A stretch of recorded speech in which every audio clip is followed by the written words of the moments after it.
السلام عليكم ورحمة الله وبركاته. معقول الحقد والغل ماله قلبه؟ شاهد ما فعله النجم محمد صلاح لاعب نادي ليفربول الإنجليزي. تجاهل محمد صلاح فوز أسود الأطلس ولم يهنئهم بالإنجازات والانتصارات التاريخية للمنتخب المغربي بعد فوزهم على البرتغال 1-0. وأثار تجاهل النجم المصري محمد صلاح لفوز المنتخب المغربي مواجهة عارمة من الغضب ضده عبر مواقع التواصل الاجتماعي، لأنه بعيدا كل البعد عن التفاعل مع هذه الإنجازات عكس باقي النجوم العرب، حيث كتب السياسي المصري عمرو عبد الهادي بلهجة أشد قسوة متحدثا عن اللاعب المصري الدولي قائلا: هو محمد صلاح فخر العرب؟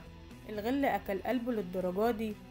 مش كفاية فشل المنتخب المصري وما قدمش حاجة لمصر في كأس العالم، وكمان قلة الأصل أكلت قلبه وما هناش المغرب بالصعود للمربع الذهبي في كأس العالم قطر 2022 كأول فريق عربي وأفريقي يصعد في تاريخ كأس العالم. وظهر محمد صلاح عبر حساباته الرسمية على مواقع التواصل الاجتماعي وهو يستمتع بأجازته، ولم يبارك ولا يهنئ المنتخب المغربي بالفوز على البرتغال والتأهل لنصف النهائي. وكتب عبد الصمد ناصر الإعلامي المغربي تغريدة عبر حسابه الرسمي على تويتر عاتب فيها لاعب ليفربول الإنجليزي محمد صلاح، وقال: ولا كلمة تهنئة ولا تشجيع في حق منتخب المغرب.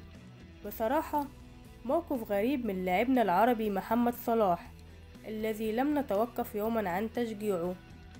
خير إن شاء الله يا محمد، عسى المغاربة ما زعلوك في شيء. أنا عن نفسي مش مصدقة إن ده محمد صلاح اللي العالم العربي كله والوطن العربي بيشجعه وبيحبه. مفيش رسالة تهنئة أو بوست يكتبه على حساب من حساباته الشخصية على مواقع التواصل الاجتماعي. يعني دي صدمة كبيرة أوي لينا. لو وصلت معايا لحد هنا ومن مشجعي المغرب، ياريت تدعمنا بلايك واشتراك علشان يوصلك كل ما هو جديد وحصري لحد عندك.